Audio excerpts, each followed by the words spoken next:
السلام علیکم ورحمۃ اللہ وبرکاتہ۔ اعوذ باللہ من الشیطان الرجیم، بسم اللہ الرحمن الرحیم۔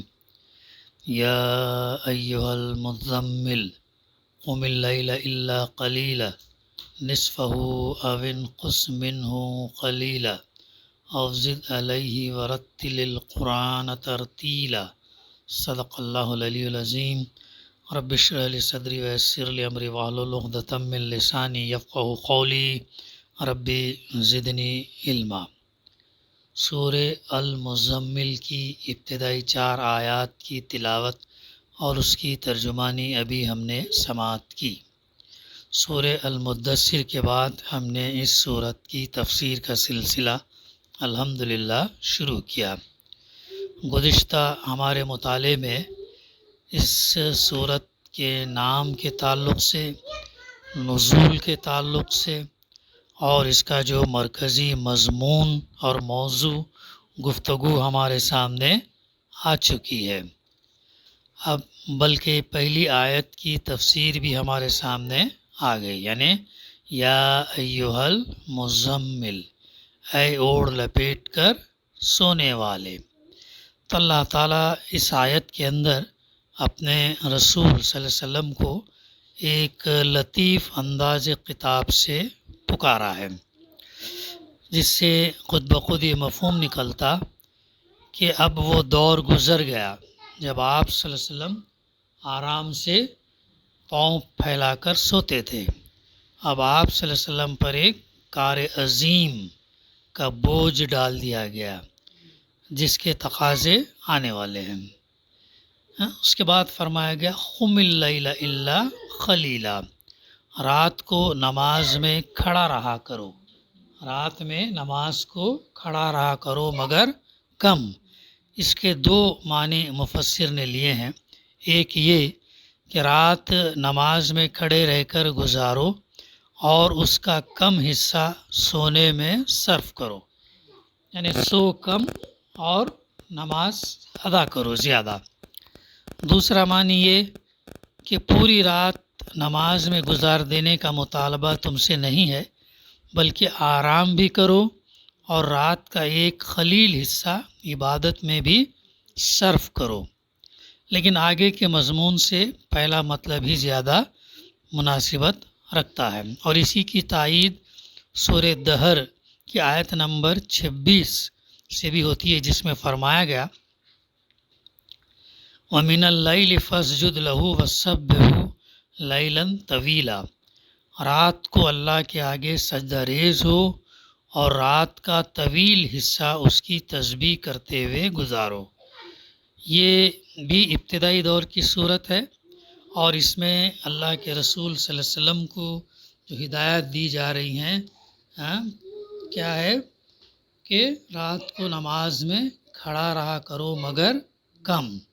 رات میں بھی اللہ کی یاد، اللہ کی تسبیح میں گزارنے کے لیے کہا جا رہا ہے۔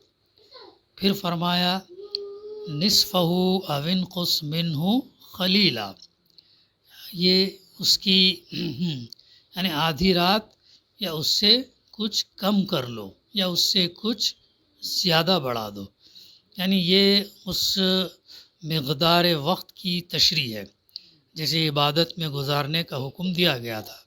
اس میں آپ صلی اللہ علیہ وسلم کو اختیار دیا گیا کہ چاہے آدھی رات نماز میں صرف کریں یا اس سے کچھ کم کریں یا اس سے کچھ زیادہ کریں، لیکن انداز بیان سے معلوم ہوتا ہے کہ قابل ترجیح آدھی رات ہے، کیونکہ اسی کو معیار قرار دے کر کمی بیشی کا اختیار دیا گیا ہے۔ پھر فرمایا جا رہا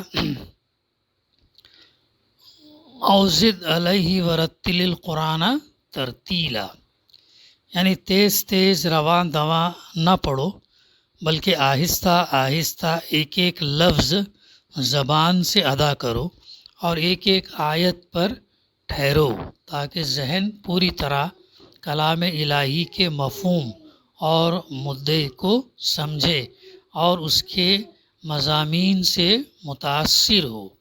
کہیں اللہ کی ذات اور صفات کا ذکر ہے تو اس کی عظمت اور ہیبت دل پر طاری ہو، کہیں اس کی رحمت کا بیان ہے تو دل جذبات تشکر سے لبریز ہو جائے، کہیں اس کے غضب اور اس کے عذاب کا ذکر ہے تو دل پر اس کا خوف طاری ہو، کہیں کسی چیز کا حکم ہے یا کسی چیز سے منع کیا گیا ہے تو سمجھا جائے کہ کس چیز کا حکم دیا گیا ہے اور کس چیز سے منع کیا گیا ہے۔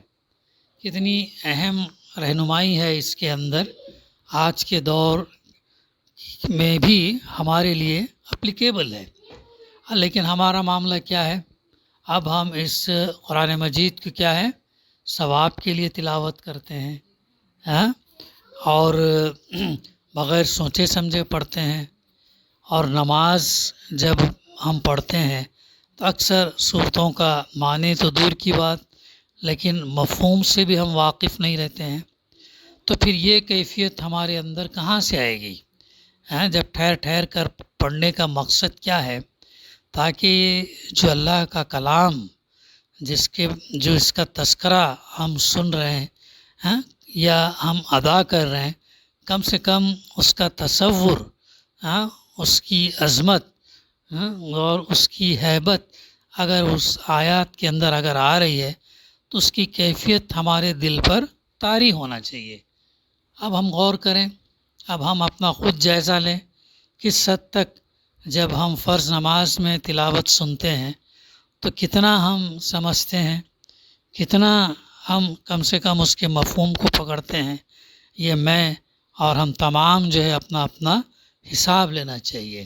اسی لیے قرآن مجید کو جب ہم سمجھ کر پڑھیں گے، جب کم سے کم ان صورتوں کو جو ہم ادا کرتے ہیں ان صورتوں کے معنی اور مفہوم ہمارے اگر ذہن میں رہے تو جب ہم نماز کے لیے کھڑے ہوں تو پھر ہمارے اندر بھی وہ کیفیت اور وہ اللہ کی کبریائی کی عظمت، اس کی رحمت، جو بھی چیزیں تفکر، جو بھی تذکرہ کیا جا رہا وہ ہمارے اندر پیدا ہونا چاہیے۔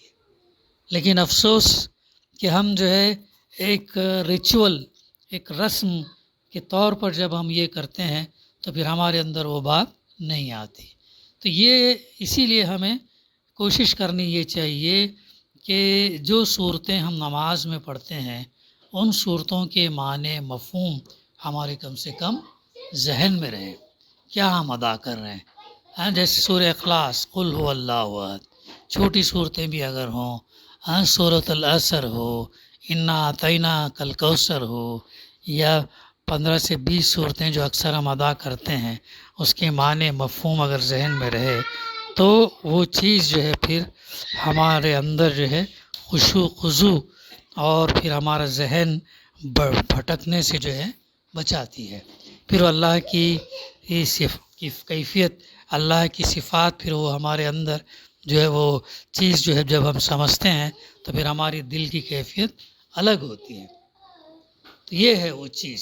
اب عرب جب وہ لوگ یہ کرتے تھے، مخالفت اس لیے بھی شدت سے کرتے تھے کہ وہ سمجھ رہے تھے یہ کلام کس چیز کے بارے میں ہم کو بول رہا ہے، وہ جانتے تھے اس کے معنی، اور اسی لیے مخالفت کر رہے۔ ہاں، لا الہ الا اللہ، اللہ کے رسول کا پیغام کیا تھا؟ قولوا لا الہ الا اللہ تفلحون، کہو لا الہ الا اللہ تم کامیاب ہو جاؤ گے۔ یہ بہت اتنا کوئی مشکل نہیں تھا، وہ کہہ سکتے تھے، کہہ کے یہ کامیابی حاصل کر سکتے تھے، لیکن وہ ہم سے زیادہ اس کا مطلب جانتے تھے۔ لا الہ الا اللہ کہنے سے کیا ہوگا؟ نہیں ہے کوئی معبود کا جو ہے بہت گہرا مفہوم ان کے اندر بیٹھا ہوا تھا۔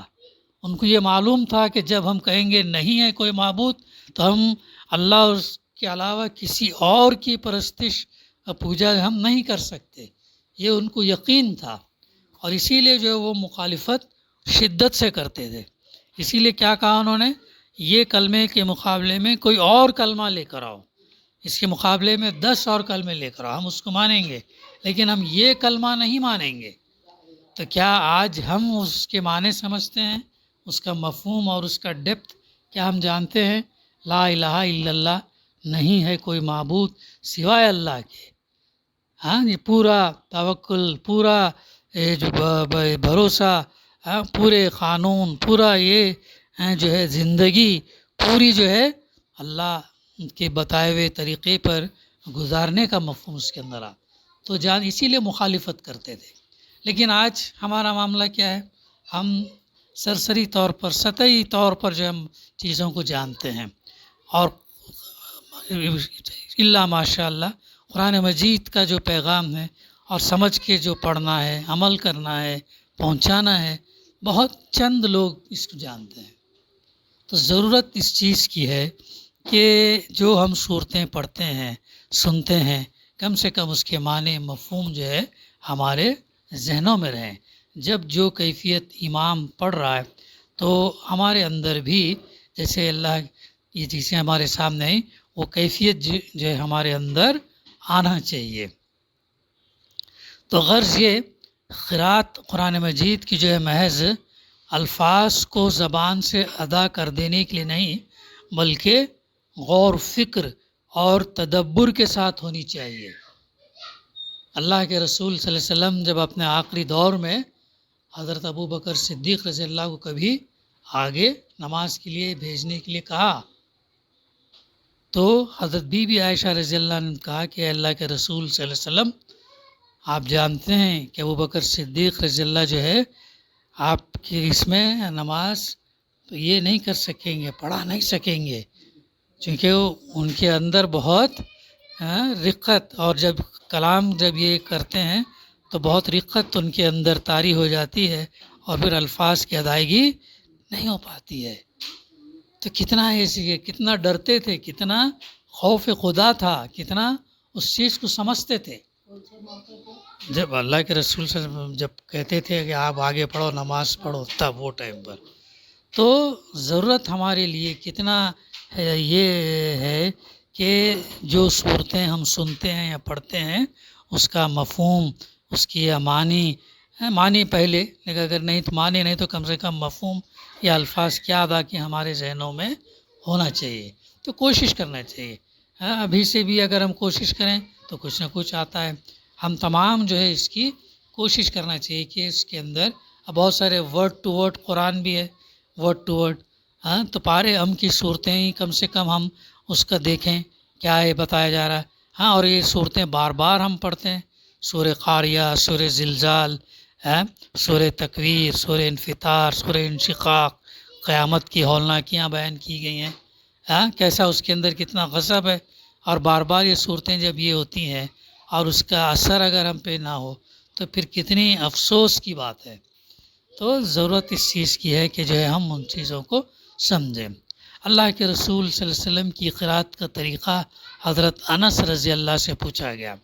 حضرت انس رضی اللہ 10 سال تک اللہ کے رسول صلی اللہ علیہ وسلم کی خدمت میں تھے. پوچھا گیا تو انہوں نے کہا کہ آپ صلی اللہ علیہ وسلم الفاظ کو کھینچ کھینچ کر پڑھتے تھے.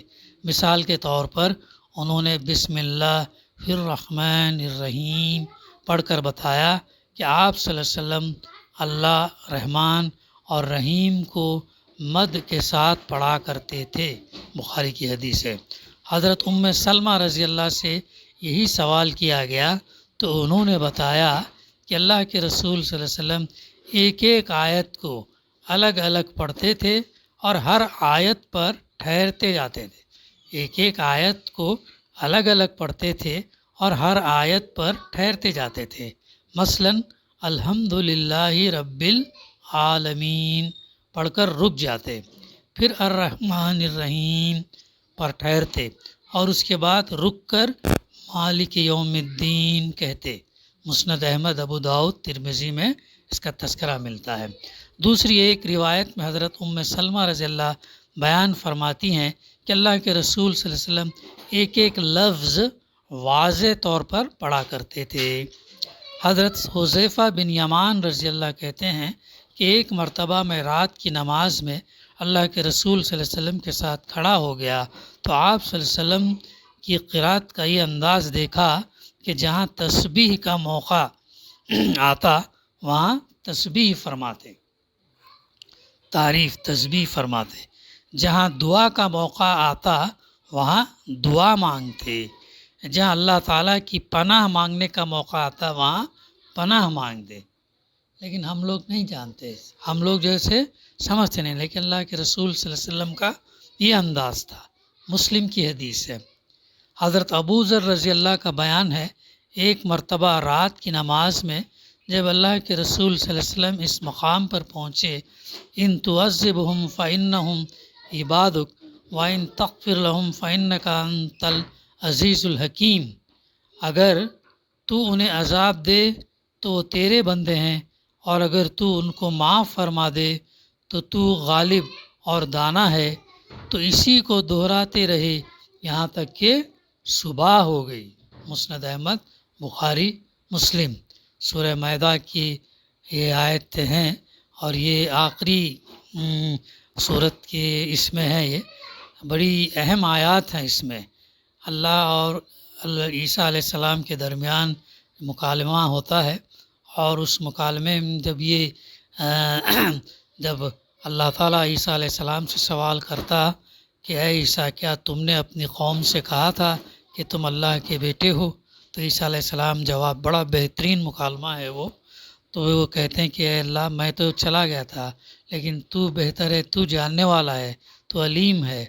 پھر اب وہ اس کے بعد میں جو ہے یہ جملے آتے ہیں کہ اگر تو نے اس کے دیکھے کہ انبیاء اپنی قوم پر کتنا شفیق، مہربان اور محبت کرتا ہے، اتنا ہونے کے باوجود بھی انہیں کیا کہتے ہیں، اگر تو انہیں عذاب دے تو وہ تیرے بندے ہیں، اور اگر تو ان کو معاف فرما دے تو غالب اور دانا ہے۔ اتنی ان کے جانے کے 300 سال بعد جو ہے عیسائیت پھر جو ہے آگے بڑھی، لیکن وہ بھی تحریف شدہ شکل میں، ان کی اصل تعلیمات نہیں تھی۔ تو یہ تھا، تو اس کے باوجود بھی ان کی دعا یہ ہوتی۔ بقیہ انشاءاللہ آئندہ سلسلہ جاری رکھیں گے۔